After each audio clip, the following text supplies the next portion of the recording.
Okay, it's recording. Yeah, recording. So when I saw the guy, I don't remember his name offhand, but the Is human it guy, Tweedly? Tweedly, yeah. Yeah. He was, talking, moving around, being goofy and stuff, and I'm thinking, if this were a stage theatrical play, like if Star Kid did this, Random would be the perfect cast for this character. Am I wrong? Am I wrong? I'm looking at Random right now. Perfect. Perfect. Just gotta get one of those British accents ready and you're golden. I told you them chickens were organized. The podcast is working. I'm gonna shut up now. That's the biggest lie I've ever heard.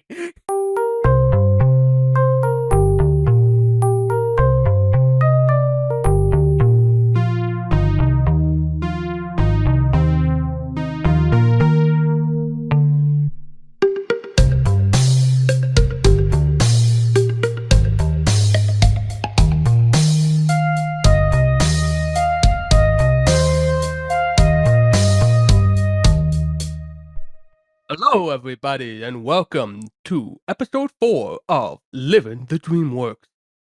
Where we discuss every DreamWorks animation production, with a couple exceptions, and this is one of them. First off, I am the Wash. I'm Mr. Tweety, apparently. And I'm Claire. But we're gonna be talking about Chicken Run, the first Aardman movie collaborated with DreamWorks. It's the first Aardman movie, entirely. This was the first feature film. Oh wow, really? Did the Wallace and Gromit shorts happen already? I don't remember. It's funny you mentioned that because the Wallace and Gromit stories were kind of they had done 2 Wallace and Gromit stores, and at that point they were like, I feel like we can go bigger. And as they were going into pre-production, they made the 3rd Wallace and Gromit, which apparently is like a huge production, and it was kind of like a dry run to get them started on Chicken Run. Ooh. Of course, take you back to way back in the far distant time of 1994. They had just gotten an Oscar win for either, I can't remember which of the Wallace and Gromit tours, and they decided to shop around to try to get to get a feature done, and they first went to Disney, and Disney gave them a 3-picture deal, but they wanted full control. It was kind of like the Pixar deal where they wanted full control. They wanted this is our way. You gotta do this. So they weren't really happy with that, and they said, "Know what? We're gonna take it over to Disney's arch rival. That's right, Warner Brothers." DreamWorks is basically the Warner Brothers of Pixar. They took it to Warner Brothers, and they took it to apparently Warner Brothers was just yes, we'll give you whatever contract you want. Just don't take it to Disney. And then when they went to an actual deal, it was this is the same shit that Disney gave us. No, the answer is no.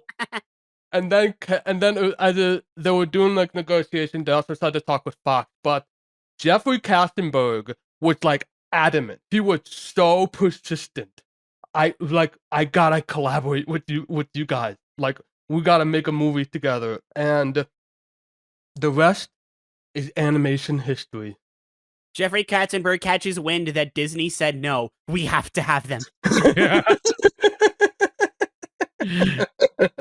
This is what you missed out on, Disney. Warner Brothers didn't get them either. Shut up! I don't care about them. He heard that the Aardman people were in Utah for the Sundance Festival, and rather than come over, they weren't there, but they said, you know what we'll do? We'll fly over to Utah, pick them up, fly them back to LA, and have a dinner the same day with me, Jeffrey Katzenberg, and my best friend Steven Spielberg. And it was on that dinner table where they said, we want to do The Great Escape with chicken. And the rest is animation history. I've never seen The Great Escape, but Neither have I. I was really hoping to watch The Great Escape. It is 3 hours long. I did not have the time today. If we're talking about animation history, what's our personal history? I don't remember exactly. Again, this is just Chicken Run seems like one of those movies that like I remember having watched, but I don't remember the first time watching. I don't know, but I remember liking it as a kid. I probably saw it on cable more than anything, though, because I didn't have it on DVD or VHS, and I just remember it being on probably some sort of cable network because it was a movie about chickens, and I thought the art style, I thought the art and animation was intriguing because of course it was. It was stop motion. It wasn't anything we've seen before. That's all I could say. I don't remember if I've seen Chicken Run on video, but I definitely seen it like a few times as a kid.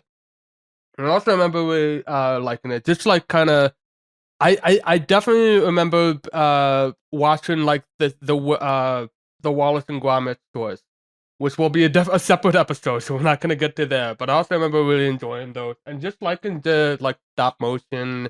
It just kind of looked like really fun, and I was like, oh, cool! It's like it's Mel Gibson as a rooster. How fun! That's Mel Gibson.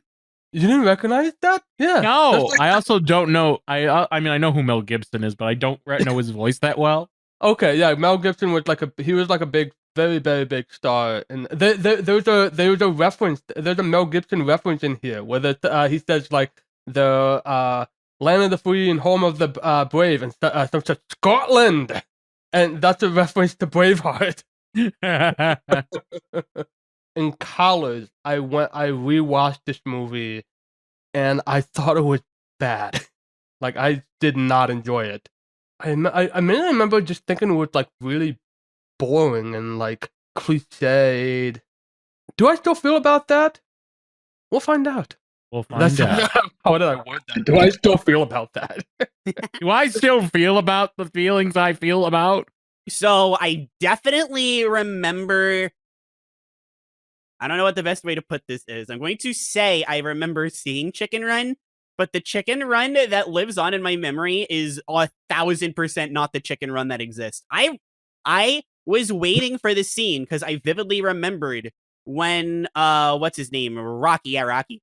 When he punches Melissa Tweedy, the villain, he like punches her and she falls over and explodes. I remember this happening as a kid. And that did not happen. So I'm like, wow, this is not. What? I remember it being that definitely happened in How the Grinch Stole Christmas. But Yeah. yeah, no, not Chicken Run. 2000 I remember Chicken Run being so much goofier than it was. But I mean, and it is still pretty goofy. So I'm very no. I'm talking like, I mean, it's goofy with like the witty dialogue and some slapstick, not Rooster punching a human and she explodes. Like that kind of goofy. That's what I'm talking about. So I think I've seen Chicken Run. I guess that's the best way to put it. I think I've seen this movie before, but I can neither confirm nor deny. The one thing that definitely made me like realize, oh, I definitely saw this as a kid was the ending scene with Tweety like on the like pulling up the plane with an axe in her mouth. That was cool. Something about that shot like brought back like childhood memories. Like, because oh my god, it's cool and creepy for a kid. Yeah, exactly. It's like really creepy. It's yeah, like, it's vicious. Terrifying. He beheaded Ginger. Ginger died, and the movie was over, and I cried. Something tells me you really still don't like it.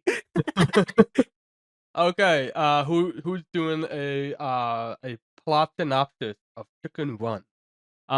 Basically, Ginger is trying to escape from the chicken coop of Miss Tweedy's farm, where they basically sell eggs, but and she keeps trying to escape. Profits aren't going good for Mrs. Tweedy, so she decides to go from making eggs to chicken pot pies. But a cockadoodle rooster named Rocky flies, quote unquote, into the coop, and Ginger's inspired and is like, wow, can you teach us how to fly? and hijinks ensues as they try to escape with the power of flight. Hijinks and British humor. Lots of dry British humor. It's the combination. I just found out that like they brought in like an American screenwriter for this, and I can definitely see where there's a lot of the British humor and there's a lot of like American stuff, mostly with Rocky, Yeah. like the kind of quips he had. And also that like apparently like the screenwriter was like really persistent. Like you gotta have a romance in this movie, and they were just like, why? But they was like, okay, I guess, and and yeah, I can see in this movie that's like, why is this here? They were kind of right. What's the point of this? Why? Typically, I don't like to start the podcast so direct, but I guess the first question: did we like it? Okay, you know what? I'm gonna start this because I feel like I'm alone in this. I actually really liked it. You really liked it? Yeah, well, I mean, I'm not saying it's no Prince of Egypt. I'll definitely say that. Yeah, no, absolutely But not. I had a really fun time with it. You're not gonna be the descendant voice here. I liked it more than I did in college. Oh, okay. Like, I did warm up to this. It still suffers from the script, but I definitely say that it's much less annoying than Road to El Dorado for me. Like, I think the British charm helped. Rand, I'll keep this quick. So you look like you have a lot to say. Script is valid complaint. That's not mine. My complaint is one word, and it is Rocky. I knew it. Yes. I knew it. We'll talk about him. We'll talk about him. But Random, you look like you have a lot to say. This is gonna bring up a wound for you, and no. I'm sorry. Don't. There's one movie I have in mind. Don't bring it up. Oh wait. Is the movie that we were all thinking of? Yeah, I kept comparing this movie to A Bug's Life. I know. I kept doing it, and I was like, paused the movie. I went to like wash the dishes, and I realized, wait a minute, this is A Bug's Life. This is fucking A Bug's Life. Is it? I love how it took you like pausing to do laundry to do that. Wow. Okay. You know what? Maybe I didn't like it. No, the thing is, like, it's A Bug's Life, but it does a lot of shit better than A Bug's Life. So, okay, normally when people are like, oh, this is a lot like blank, I'm like, oh, come on. But I didn't think about it. I wonder why. But but now that you mention it, and like I've thought about it for more than like 5 seconds, like I do agree, but the things that they're done differently, like solve 9 out of 10 of the problems that I have with the Bug's Life. Yes. But it was really hard to not compare them. Oh, it was super easy for me. Well, you blocked Bug's Life out of your brain. That's why. But like, come on. It's a group of animals antagonized by a force controlling them. There's a liar revealed hero trying to save the day. At the end, they both build like a giant bird-like thing to help solve the problem. There's a forced love interest that's kind of dumb. Oh, the island shot at the end. Yes. That's what solidified it for me that this is A Bug's Life. I agree. Like, this film solves a lot of the problems like that A Bug's Life had. Mainly the one thing that I really liked is and I can't believe I'm saying this, the liar revealed mope and dope moment. One, they cut the moping and doping short. And two, they revealed the lie visually, completely. And that was you know what the really worst part of cool. the movie was for me? This really hurt. When Rocky left and Ginger had the picture, when she put the pieces together, she put the picture on there. Rocky came out and was like, hey, what's hanging? And everyone's all mad. And he's like, what happened? And the old rooster said, I can't believe you put the needs of yourself over the colony. Or however the stupid line goes, I don't remember. And then Rocky goes, what? Yeah, I'm so glad they actually just like did a whole dramatic reveal of like, and you just see her face as she puts the posters together. And then like you see like thunder, lightning, and rain happen. And like, that's literally all you need to do. That was so well animated. Oh my god, it's all you need to do, and it works. And like, here's another thing. You're moping and doping. That's correct. But they don't mope and dope. They get emotional. They get angry. They fight. And then Ginger says, "Hey, listen, you can fight over him all you want, but like, we're gonna die if we don't do anything. Let's just forget this guy ever happened. We're still gonna do this flying thing. Just gotta figure out how." Yeah, and then she just I goes did straight up. forget it because like Rocky had no point. He really does. He really does. That was the biggest reveal is that like they solved all their problems without Rocky. Yeah, and He helped lift up the thing at the end. He lifted up the ramp. That's all he did. That's all he lift did. up the ramp. And the thing is, she probably could have done it on her own, or at least she was willing to. Yeah, yeah. I but think she he could have gotten did- it. Would have been close, but I still think she would have gotten it, to be frank. Yeah, but yeah, Rocky is kind of useless. Americans. All right, we're digging into this. What does Rocky do in this film? And this isn't even like a Rocky thing. This is like a script thing, which means that this is just what I thought of. It's not an excuse, but him, quote unquote, flying is what gives Ginger the idea of, we'll fly out of here. That's Yeah. it. And like, again, it didn't have to be Rocky. It could have been the birds, right? Yeah.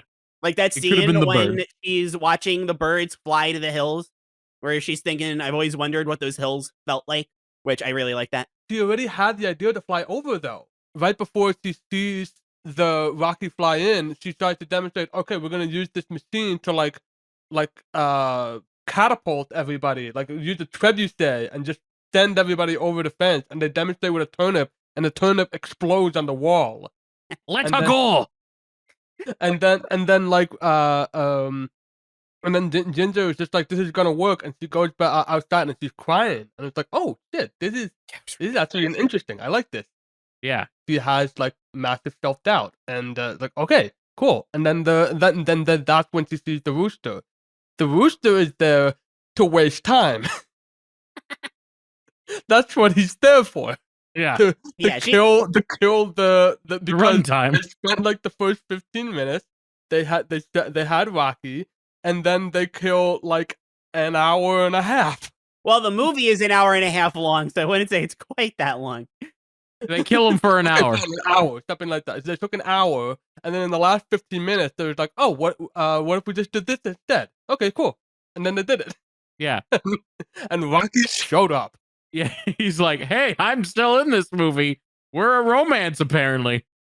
Ugh. But I was gonna say there is some things you do. You could argue that one, he does play the song that lifts up their spirits or whatever. The more important thing, he does attempt to save Ginger from the pie machine. So that is something he does. He doesn't even seem to hesitate too. He's not like, oh god, I need to hide. That's fair. It's just just- kind of like demonstrate the machine, and also because it's like a really good like sequence. It's a really honestly cool one of the shot. best parts of the movie. And Yeah. to back up Yeah. what you said, like that's also necessary, because if they don't have that whole sequence and the machine doesn't break, well, then what's just stopping them from turning the chickens into pies right now? Like that needed to happen. Yeah, That needed Yeah. to happen. yeah. They had a ticking time bomb, and they needed to wet the fuse just for a bit. Yeah. Yep. Fair And- enough. Fair And he literally just stuffs the carrot in there. And yeah, haha, it's funny, but it actually like causes the machine to like almost explode, Yeah. and it's broken, and yeah, it buys them time. So Rocky's not entirely useless, but a majority of the Mostly useless. mostly useless. He's not has his- useless. Boy, howdy is his personality useless. Yes. Oh my god, yes. He's literally just like, hey, I'm an American and I'm cocky like a rooster because I'm a cock. Apparently, they were inspired by Mel Gibson's performance in Maverick, which I also haven't seen, but it was like a similar sort of like swindling character with a heart of gold. At least apparently with a heart of gold, because it's like this movie was like, okay, I'll first ask this, like that wasn't supposed to be like a reveal, right? It was like obvious that like he was not a flyer at all. I don't think it was supposed to be a reveal for us, but for them it was, and I think it was more. Well, yeah, it tone- wasn't supposed to be a reveal for the audience. Okay, because it was Yeah. like so obvious. Yeah, Yeah, of course it it was was- obvious for us. Yes. I will. I'm with Random on this. I'll give the movie credit. I don't think they were really thinking that it wasn't super obvious. I mean, they probably. I mean, that scene being as drawn out for as it was, it's good for the characters, and I guess it's good for like the 4-year-olds that are good. Well, okay, I don't think 4-year-olds should be watching this, but like the kids. How's that? How's that? The kids that are watching this, because this is PG. So the kids that are watching this, maybe they haven't caught on because they're not super savvy. So it's like, oh, it's good for them, great for the characters. Everybody else, you know it's Rocky, but the characters need this moment. Instead of Rocky telling them, which to be fair, he originally says like, "Hey, I can't do this," and the only reason he agrees to it is because he's gonna get caught otherwise. Yeah, I don't know. I feel like if he did tell them, I mean, I'm only thinking about this now, but if he did tell them, it would have been like another Bug's Life. Yeah. Which, I mean, it makes me like him less, but for the sake of like the movie, I kind of like that he didn't tell them. Honestly, Yeah, like he's even just that terrible. That's the way to put it. Yeah. Yeah, Ginger doesn't even know, because if it was, could you imagine if it was like Ginger just going, "Circus chicken, how can you be a circus chicken?" These are the largest circus chickens in the world, and they're gonna make me rich. Again, Bugs Life, like it's right there. Even the circus part, I didn't even realize that until now. Yeah. Oh, at least there's only one. There's not like a Yes, whole oh my God, cavalcade you of just- useless You annoying just see characters. a bunch of circus birds teaching them how to fly. I'm glad there wasn't anything about like Mrs. Tweedy saying that like they can't get any ideas that they outnumber us or anything like that. Oh my God. Like, If that any- would have been like really laying it thick. Maybe Mr. Tweety would be like that. Like, they outnumber us 100 to 1. And then Mr. Tweety just slaps him in the face or something. It's like, shut the fuck up, they're chicken. They're chicken. That's what she says. That's what she says. That's pretty much what she said. We are jumping around all over the place. Do we want to Okay, go all to... right. I have this. I know I already said something before, but we'll do something else. So Wash, you brought up before that, the first 15 minutes happen and then Rocky gets introduced. I loved those first 15 minutes. Yeah. Yeah. Aardman character. I love Aardman character design. I think their characters are very, very silly, very expressive with very little. I really like it. But I'm thinking, do these character designs fit the heavy tone? And I'm like, I mean, I love it. I love the combination of these like big-eyed, cartoony-looking characters juxtaposed to taking a chicken, bringing it to the slaughterhouse, and just the sound of the axe. The first 15 minutes and the last 15 minutes feel like short films.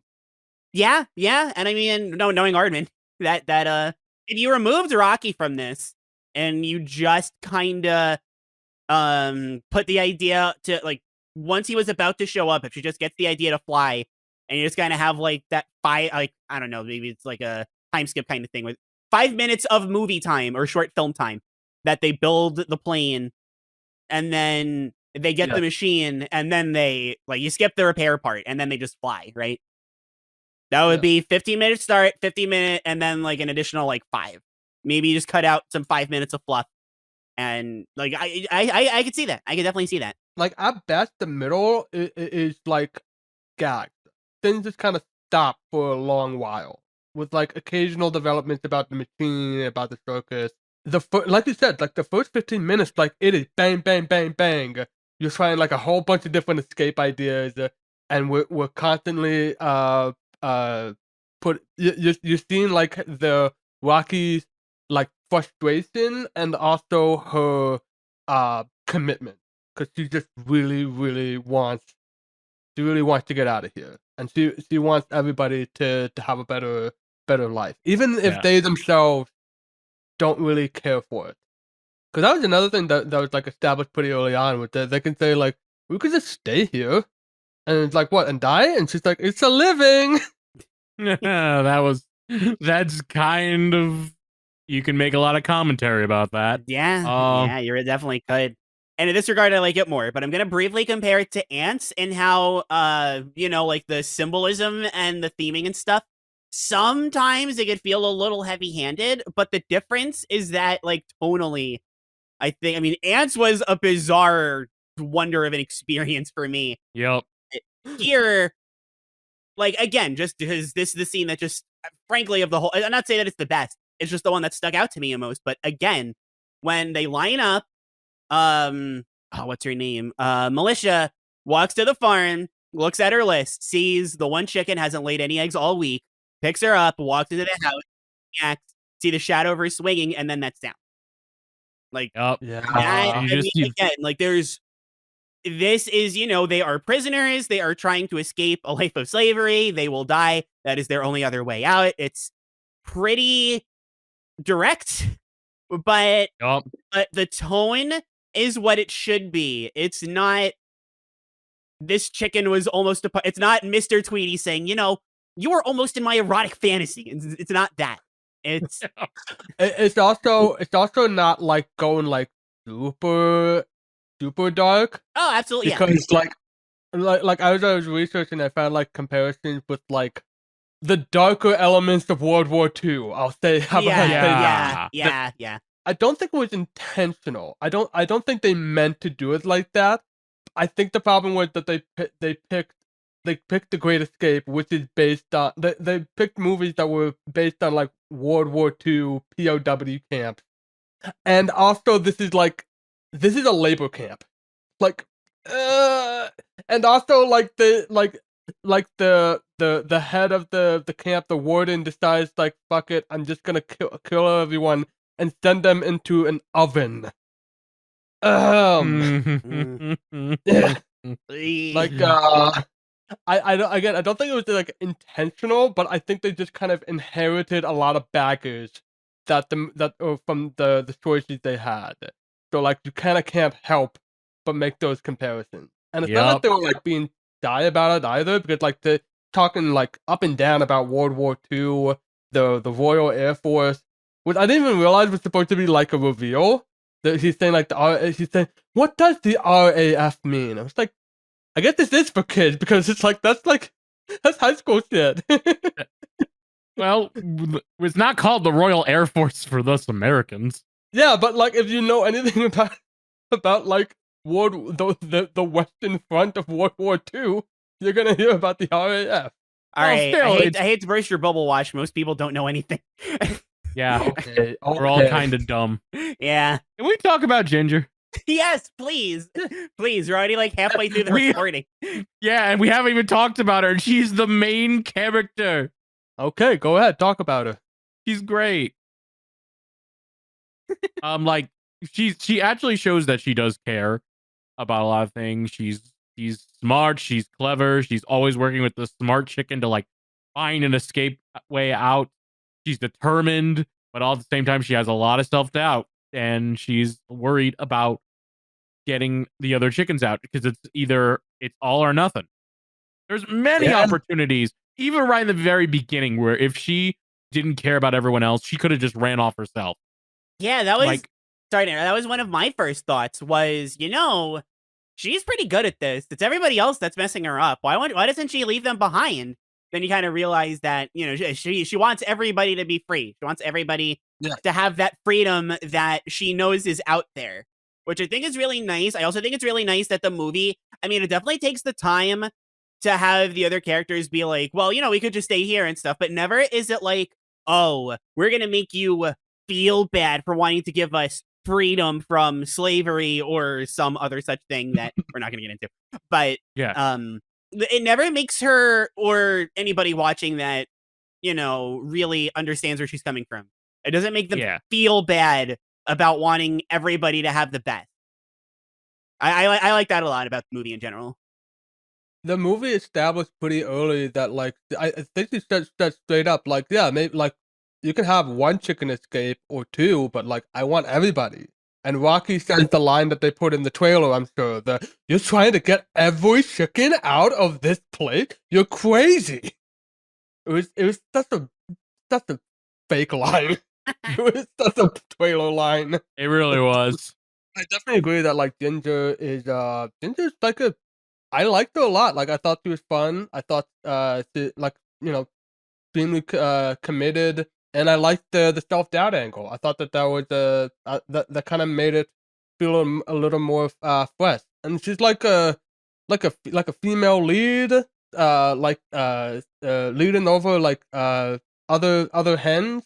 I just like that they're like hard workers and they're like they're still feminine, but that doesn't make them like any worse at escaping from a prison. In fact, it's like Babs, like she uses her sewing to help with the prison escape. Cool, awesome.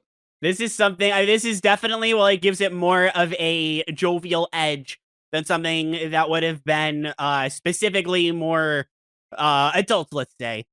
I really like that this is the kind of situation they're in, and yet all of the hens except for Ginger, super gossipy. I thought that added a very fun angle to it. Yes, gossipy hens. And I get a free pun out of it too. Like, what's not to love? Oh, that's so many fucking puns in this They movie. did. So many. That's why I like it. And I also like how even when she's down, even when she finds out the truth about Rocky, it's not long until she thinks of another idea and goes with it and goes all into it. Yeah, and because inspires Rocky's the chickens. I'm saying this both in terms of the script and in terms of her, but Rocky's not what mattered. It's her freedom. Which makes the romance even more disappointing. Yeah.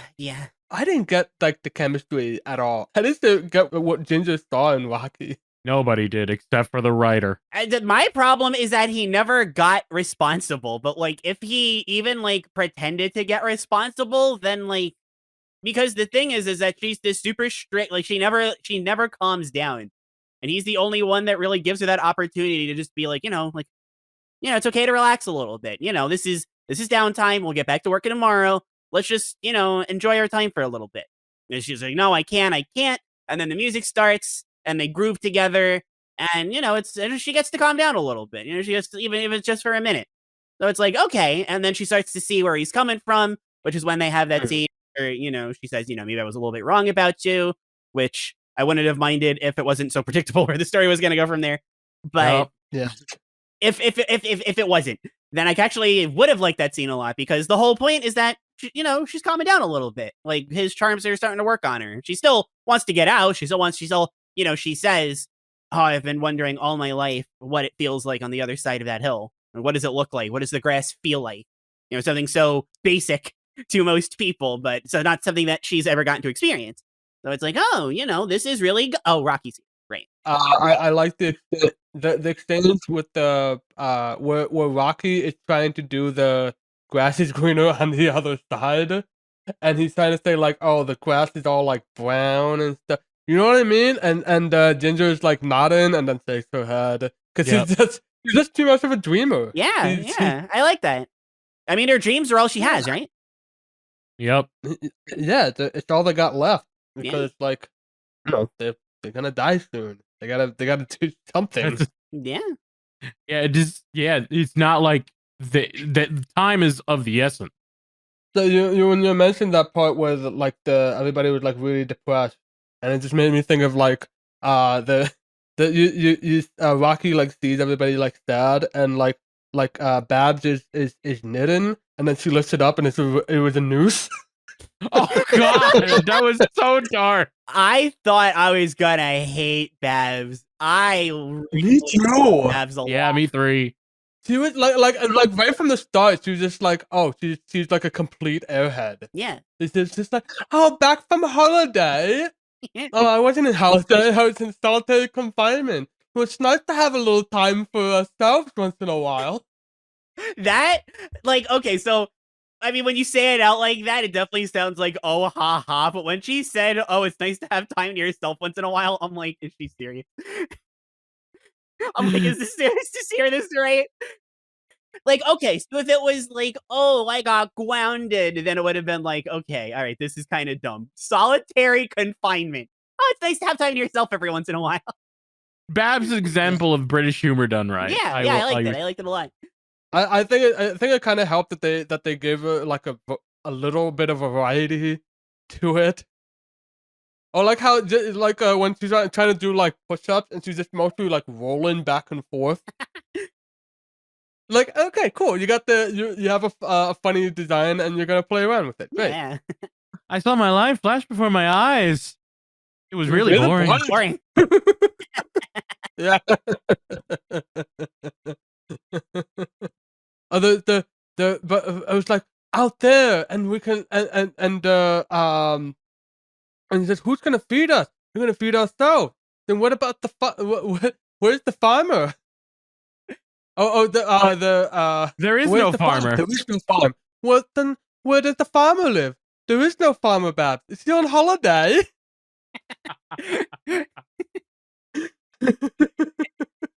Again, it's just like I feel like I should hate this, but I don't know. I think it's the British trying to kind of help. The fact that she's just like that airheaded. I don't want to be a pie. I don't like gravy. It's either the British charm. I mean, it could be both, but it's either the British charm or it's this bright spot and all this dark. Yeah, Possibly. Because I can't imagine, like, if this was, I hate to bully this movie more, but because I really want to like it, but if a character like this was in El Dorado, like, I would have just, British or not, I would not have liked no, like, not at all. But in a movie like this, with moments so dark and characters so mean, like, yeah, Ginger is hopeful, but where's that hope gonna get you? And then, you just have this, airheaded, optimistic, but, not the brightest, coming out with these cute little quips, and it's like, oh, I like you. I like. yeah. What was the other chicken? Oh, the really mean red one? one. I know. I think. Yeah. Oh, geez. Bunty. Bunty. Yes, I'm reading Wikipedia too. Bunty. Yes. Played by Dolores Umbridge. Oh my god, that's why I hate her. Played by Joe Walker. Oh god. No. No. I thought they were like trying for something where she was being like because at first she seemed like friendly with Rocky, because she even like early on, like the first introduction is her like bumping another chicken on the side during roll call so that Rocky could have some space. Like, okay, I see that they're like friends, but mostly she just like kind of complains and just being like, well, I'm perfectly fine here. And I'm perfectly fine, like, dying. It's a living. And then at the end, she's just like an instigator for like the big, we've gotten bad, and it's just like we don't have a plan. And then like Bunty is just the one that's being like, this is your fault. You're knitting's too much. And it's like, oh man, this is just feeling like lame. I guess it was kind of neat that she punched Fowler in the face. Oh yeah. What Cool, do we think of Fowler? I like Fowler actually. Yeah. Okay, so just like Babs, I'm thinking like, should I like this? I don't know, but I really did. I think what kind of helped is that he's just he's such a distinct personality, because he's just an old crank. He's Grandpa Simpson. He's just talking. Back in my day, in 1942. Death! Grandpa, that's not death, it's just Babs. Oh, you see, What is he back in the war? I had a great time as the mascot of the... I into my belt, which was the style at the time. Back in 1943, we handled the Germans. He was literally, hey, do you know that I am a war general? I was in the war. Could you tell? Yeah. I And don't then it like. turned out like He was the mascot. Yeah, he was like, he was the head chef at the SS Diarrhea. That guy. so I cleaned the bathroom on the gourmet. So okay, here's what I about that reveal that I really like. I mean, yeah, the reveal itself was very SpongeBob, but specifically the line, "What, do you think I know how to fly this thing?" I like that line a lot. But then, At least he's honest on like, Yeah, and then they're like, "You have to fly it." He's like, "Oh, okay." Like Rocky had a pretty good line. I was just like, "You're always talking about your day. Well, today is your day." Like, okay, that comes around. It's nice. yeah." It's like, again, this movie would just work so much better without that one guy. Yeah. I mean, we can keep talking about Fowler if we want, but we haven't really talked about the animation yet somehow. Yeah. Do you want to talk about that? Because it's very much unlike anything we've done for the podcast so far. This was used for so many reasons. obviously it was like this not even close to the first like stop motion film. Hell, in the 90s, the Disney already had Nightmare Before Christmas and James and the Giant Peach. I think it really helped it just like how much it kind of owns itself as claymation. By it being like clay, it means like everything has to be like really soft and round, and you Yeah. can see all the fingerprints on everybody. Love that about claymation so much. And it looks gorgeous. It looks absolutely gorgeous. What I really like about it, and I mean, I remember seeing James and the Giant Peach, and the actual James and the Giant Peach, not the chicken run that I saw when I was a kid or whatever. Yeah. But compared to James and the Giant Peach and Nightmare Before Christmas, not to say that those are super jovial movies or anything, but and this is again just kind of, you know, I was very worried coming into this that it wouldn't feel like DreamWorks. This feels a lot like DreamWorks, but the whole thing with DreamWorks, and not to say that they're adult, but a lot witty. I think I used the term sharp during El Dorado, and I think that Yeah. I mean, obviously everything is round, har. But compared to something like Nightmare Before Christmas or James and the Giant Peach, this is so much sharper with the writing and how seriously they treat the darker aspects of it. We are almost to the movie that fully capitalized on all of this. We're almost there. But I'm seeing these, you know, pre-ogre movies, let's call it. It is really great to see that, you know, they're actually, you know, that movie wasn't just like an accidental success or something. Like they actually, this is what they were building. I mean, I know they were building up to We Hate Disney, which, Jeffrey Katzenberg says hello. But, you know, it's just, I really like that even the Aardman movie, like all the DreamWorks movies prior to that one, you know, they were all very much, you know, we're going to be sharp, we're going to be witty, we're going to do what the mouse isn't. DreamWorks does what Diz don't. Oh. And again, we'll see that super in the next film, but again, building up to it. I like that a lot. Oh, I should have mentioned this when I was talking about when they were trying to make a deal with Disney. They had like a meeting that lasted all of 20 minutes, and the two execs from Disney, they said, if you don't sign this deal, you'll never make a movie in this town. Which like, jeez, which like fucking Jeez. wow. Yeah, good From Disney off, but also like you now I'm seeing even more like that sort of edge that this has. Yeah. DreamWorks was actually not in a very good spot doing this. Oh, like no. the DreamWorks Road to El Dorado was expensive. It was oh my god, that movie tanked. like even Prince of Egypt, like it did well, but it was like it was really expensive. They like the with Chicken Run, like they were kind of in a weird spot. It was like, do we make like they thought like, okay, you know what we're gonna do? We're gonna market the fuck out of this, and I think it really benefited a lot from this. It's like this was just something really interesting and new. It felt like a cool time. Yeah, and I'm looking at the box office numbers, and it actually did really well, which I'm happy about. It helped a lot that Chicken Run was actually really, really cheap. Yeah. It's like 12 Yeah, million. so Like they needed just 12 million to break even, and they went well beyond that in the opening weekend. Yeah, this you notice this about a lot of DreamWorks movies, especially in like the 2010s. Glad they haven't gotten rid of this trend. Their movies, like, I mean, sometimes the movies are visually pretty boring, but even when they're visually interesting, like infamously, we're super jumping here, but like I remember how big of a deal it was that Captain Underpants didn't even cost like 40 million to make. It was like super cheap. Yeah. I think so stylistic. And Chicken Run, I mean, obviously it's very different from Captain Underpants, but same deal. You know, this cost only a little bit more than Captain Underpants did. But it did pretty well, right? Yeah, I'm looking. The budget was, we'll just say 45 mil, just to get an exact number. And it made almost 230 mil. So that's pretty good. That's pretty good. Yeah, this is cheap, but they didn't cut any corners. Oh, definitely not. Like remember, this is stop motion. Like if you can finish like a minute of film within a week, you're making like super good progress. Because you have to do anything inch by inch. And you can definitely tell, like, the shot with the rain, like, you could tell that they wanted to, like, try that. They wanted to see, like, can we do rain in stop motion? Yep. And they did it super well. I think at first they used like live action, like they did an actual like droplet, and then they had it pouring down, and everybody started animating a lot more, and it's gorgeous, gorgeous shot.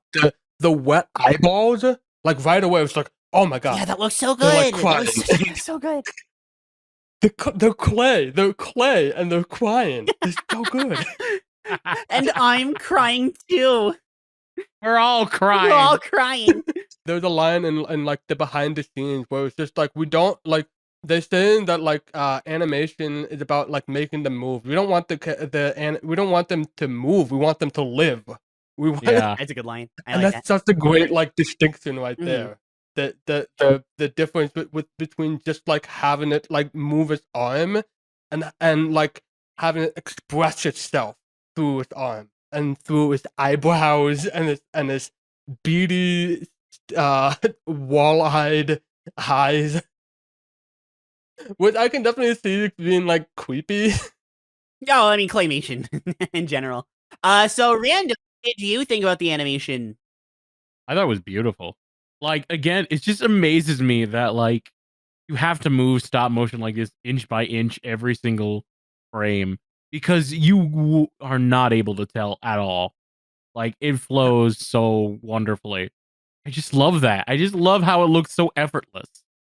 And even though And- so much effort went into it. Yeah, oh yeah. And you also have to, this is something I didn't even realize, that like this was still like an early times in stop motion when they had only just gotten like a digital monitor where they can actually like keep track of like the movement like one frame at a time. Cause imagine just having to just eyeball it. Was Oh, what they God. did for like so long. Like they were talking about like the old like Harryhausen stop motion where they just have like a pointer just to like, so you get like a reference of like how far they moved the last time. Just like, oh my god, this is just a pain in the ass. And they had only just gotten like some stuff that would be like basic. There's stuff that they're showing off that you can have for free on your iPhone. Like how far we've come. Yeah, And yeah, they're but just these like, movies still got made because people wanted to make them. I like to Yep. just move. I mean, even Ants, I feel like these movies all feel like they have, you know, like a artistic value to them. Like maybe not value, but like an artistic vision, I guess. And that's not. I mean, most of the movies that we've seen in general, but it's just when you see movies that don't have an artistic vision to them, and they're just either to make a quick buck or haha, look how bad this movie is. Let's have a good laugh about it. You know, you're just kind of like, somebody try. Eh. So it's always nice. It's always nice seeing stuff like this. I mean, claymation, it's like you just get that instant win, right? Because you literally cannot not try Exactly. with clay. If you don't try, you don't have a movie. Yeah, exactly. imagine just trying, like I said, like you get a minute within like a week trying to do like how are you gonna be able to like scale that for like, oh, you got to make this movie within like 2 years. Good luck. Yeah. Oh my god. And this is like still like a pretty small company at the time. Like they had to like hire a whole bunch of people. There's like they had to commit like the entire studio space for all the different scenes they needed. And it's like today in 2023, this still looks fantastic. Yep. Like it I did not have any moments where at least nothing I noticed. I'm sure if I look it up, I'm gonna see like moviemistake.com that'll explain it. I did not have any of the moments that I did with the Road to El Dorado where I was seeing through the scenes and like especially those like CGI crowd shots. Oh, they still haunt me. They still haunt me. But like I didn't see any of that. Like this is they were already like the true craftsmen. They were like experimenting and they're showing off what they got. And hopefully DreamWorks will give them another movie that we can talk about. We'll see. Yeah, we'll see. We talked about the heroes. Yes. Yeah. We'll see how a good villain is in this Yeah. film. Okay, I'm just gonna get this out of the way super fast. I'm hoping you both agree with me. I love their designs so much, both of them. Yes. I love their designs Yes. so much. And it's so like standard. It's just like It's just a farmer. Yeah. yeah, they're farmers. Oh, they just fit the Aardman design so well. Yeah. And Melissa just being like tall and super thin, Tweedly being like, rotund. It's I love the way they look. Yeah. It's Was I the only one who like realized way too late that they were husband and wife? Yeah. You're not the only one. Because they kept calling each other like Mr. Tweety, Mrs. Tweety. Whereas, Yup. like but when like Hughes kept saying like Mr. Tweety, like I thought like I didn't know what her name was. I thought, Yeah, I thought it was like worker and boss. That's what I thought they were. Yeah. yeah, But no. like I thought it was just like a lackey. No, that's her husband, which makes it even funnier. Oh, it makes it much funny. Who calls their husband Mister? Maybe they just realized they have goofy last names, so they just roll with it. Yeah. How like do you how much do you I mean this takes place in the 50s. They probably didn't she didn't marry for love, I'm telling you Oh, that. yeah, oh, definitely not. She wants to make profits and that is her goal, to make money. Eggs aren't doing it. So what does she do? She's like, I'm getting tired of these measly profits. She sees a magazine which says, tired of these measly profits. That felt. And then meanwhile, Mr. Tweety is like, oh, they're scheming all that. Oh, that ninja one. Oh, I'm gonna get. I love their banter. I love how he's like so gung-ho about the chickens being suspicious and sus. But then and then Mrs. Tweety's like, they are chickens. Yeah. yeah, there's no like. It wasn't until like the very, very end, and she's not. Yeah. She doesn't even have like a shock of like, oh my god, they're organizing. Like she's just like, I'm gonna murder you. Yeah. Put it down. She's so reserved throughout the whole movie. Then you give her an axe, and it's like, oh. Oh god. My favorite part was when they're flying and they bump into the poster of Mrs. Tweety's Yes. pies, and you see like her like smiling corporate face Yeah. on top of her actual face. Yeah, she rips then off it the mask. yeah, She rips off the it mask. yeah. Oh, All right. that's clever. Another. When Mr. Tweety was trying to fix the machine and the gravy spurts out and she goes flying back, I laughed so hard. I laughed so hard.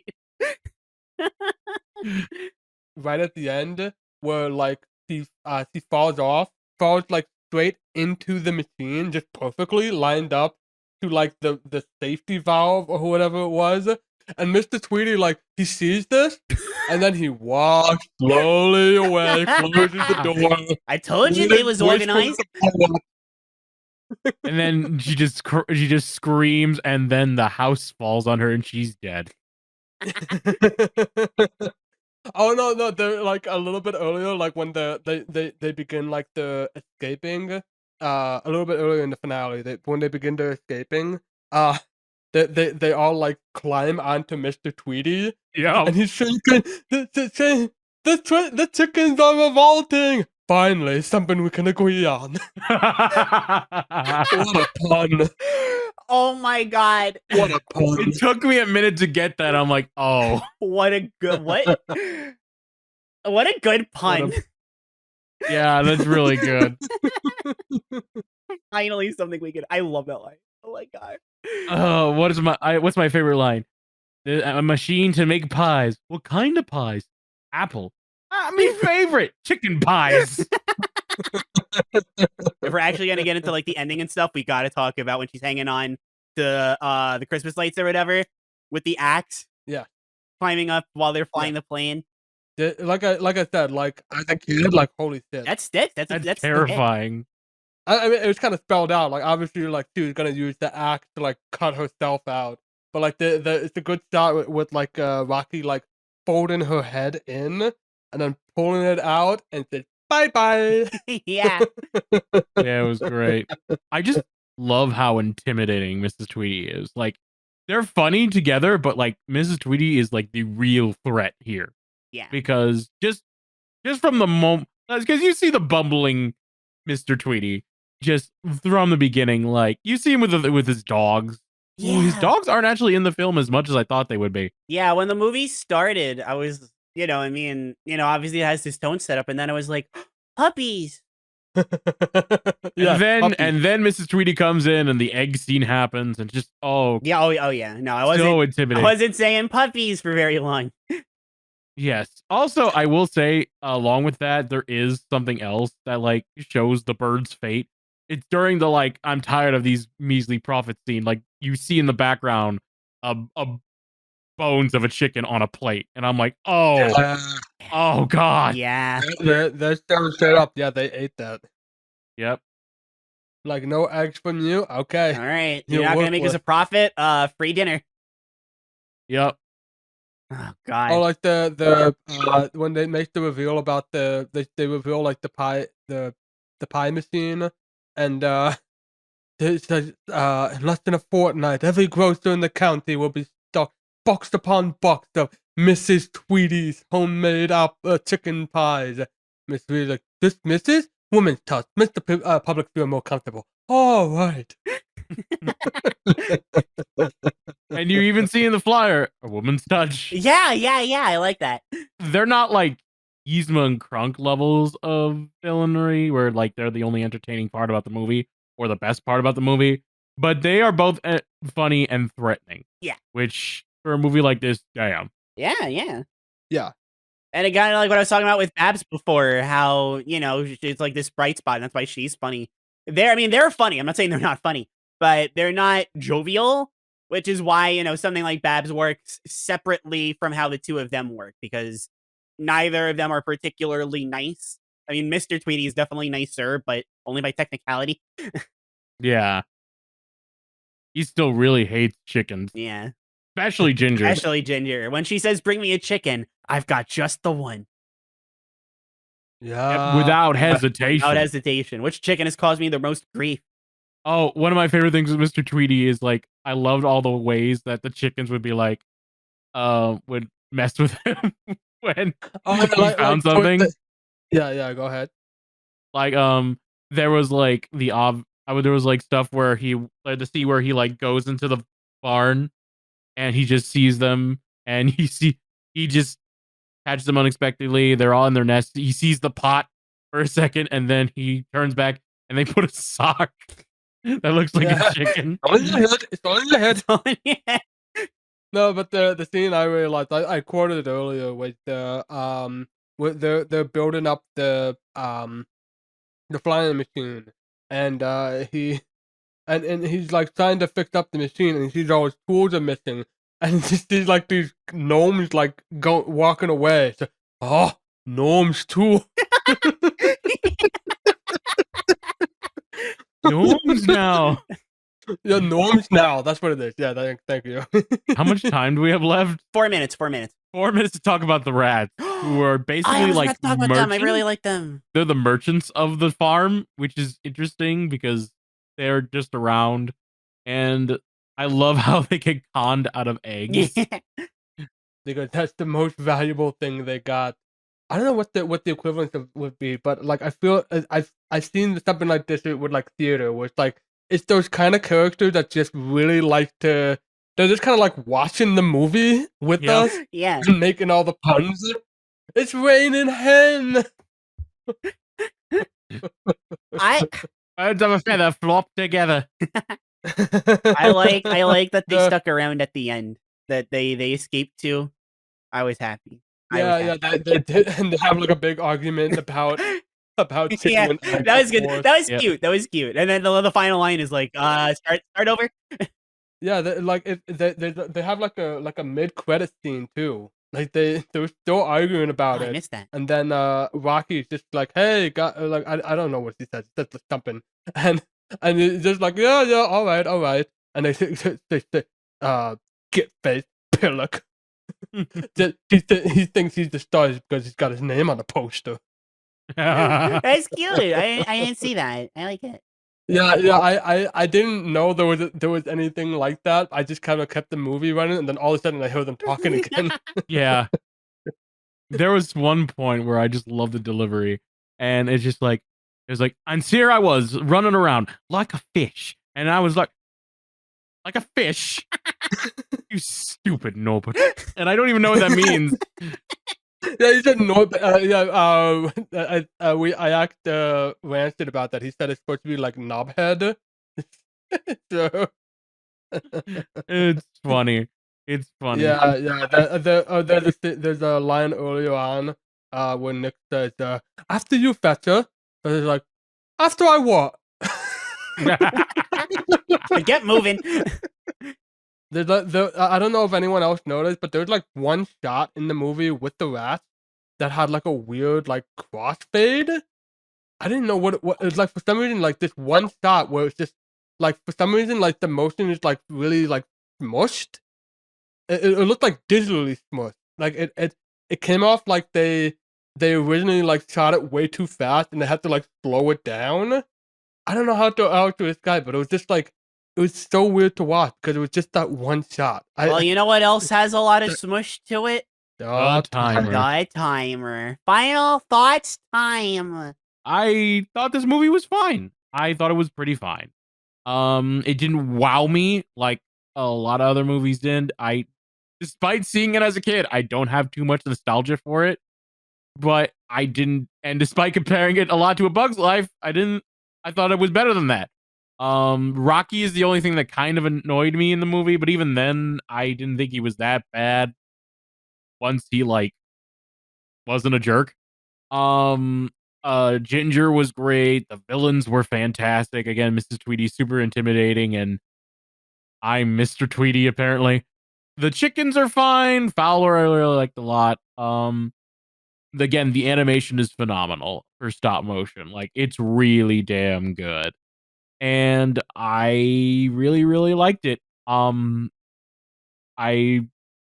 think this might have been the first stop motion movie I ever saw, because I don't think I saw Nightmare Before Christmas as a kid, because of course not. My parents wouldn't let me. So this was my first exposure to stop motion, and it's a really good one. It tells a good story.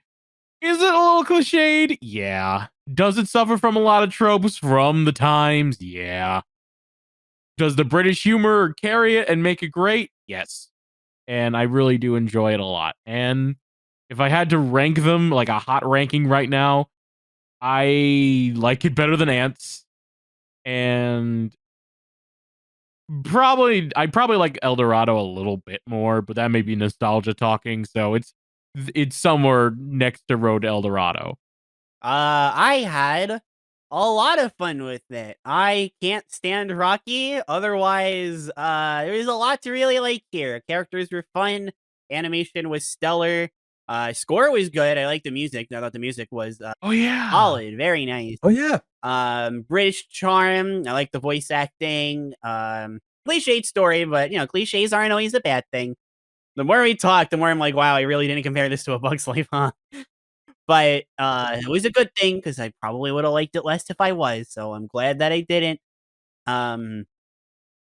Overall, and it feels weird to me. Like I want to say that I think this is a great movie, but it just something about it feels weird to me saying that. Maybe it's wrong. Maybe it is just Rocky. I don't know. But this is a very low grade. I think it's great, but it's a very low grade. Which I said this earlier. Definitely no Prince of Egypt. That was a absolute phenomenal movie. If Rocky was fixed, since that was my big problem, I still don't know if I would take this over Prince of Egypt, but it would be a lot closer.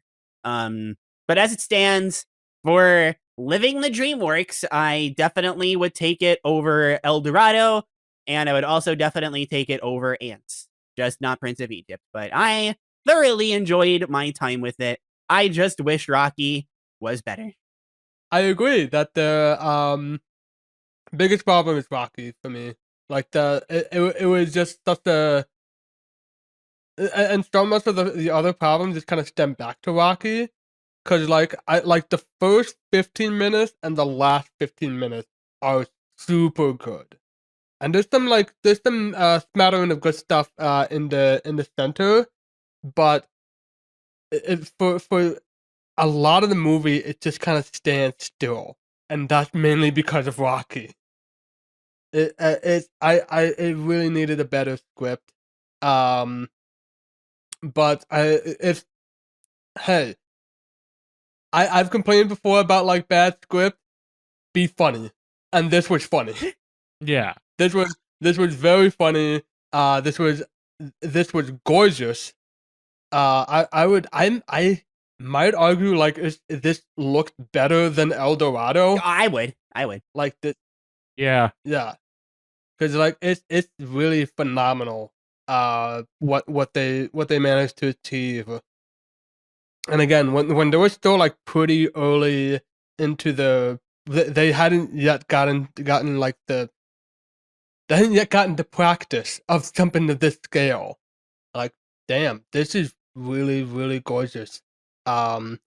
It's and I guess I have a soft spot for that British humor. I wish Rocky wasn't there. I don't know if I can. I don't know if there's much you can fix about that. Like the one, like maybe the part that a way to like not make him useless is to have him like inspire everyone to do the flying machine. But then that just makes it even more a Buzz Life. Yep. He just goes, So, the bird could work. oh no. Oh no. I like this a lot more. I definitely agree with the placement that the Claire has. The gap between Prince of Egypt the gap between Chicken Run and El Dorado would probably be like a lot bigger for me. Like like I said, I don't really like El Dorado, but Chicken Run is a good time. I'm happy to say that I was wrong in college. Yes. I'm glad we had a good time with Chicken Run. So far, DreamWorks, I mean, they haven't had anything super big, but I mean, this has been, I mean, obviously it's a business, it's a corporate company, so it's not like little guy or anything, but compared to Disney, this has been a fun time. I wonder what small little project they were working on next. Like I said, like at the time they were kind of in a bad situation. The Get used to that, by the way. Chicken Run kind of helped them stay afloat, but they haven't yet had their Toy Story yet. Let's say they haven't had like the franchise, like the face of DreamWorks just yet. Yep. That's all about to change immediately. Yup. Yes. Yup. Because next time we're taking the clock to 2001 for the guy. Yes. Yeah. You know him. We're gonna talk You about know all of him. them. You love him. We are talking about insert joke here. Yes. But first, We're gonna talk, and that joke has a lot of layers. just like waffles. Yep. If you like what you listen to, then you can if you like what you listen to, you can go to our Patreon page. We don't have a Patreon yet. We will have. You can subscribe to our YouTube channel, youtube.com/WRK podcast. So you can watch this in video form, or you can you can check out our other episodes at wrk.simplecast.com and wherever else you may get your podcast. And you could follow us on Twitter at WRK Podcast, and we'll let you know when the next episode will be, which will be insert joke here. Yes. But until then, I've been the egg wash. I'm still. Yes, Random. What are you still? I'm Claire. Mrs. Random? Tweety. What is no? Mrs. Tweety, the ogres are organized. They're ogres. It's all in your head. They don't have layers. They're not organized. Good Good night. night, everybody. Good night. Bye. Bye. Did it stop?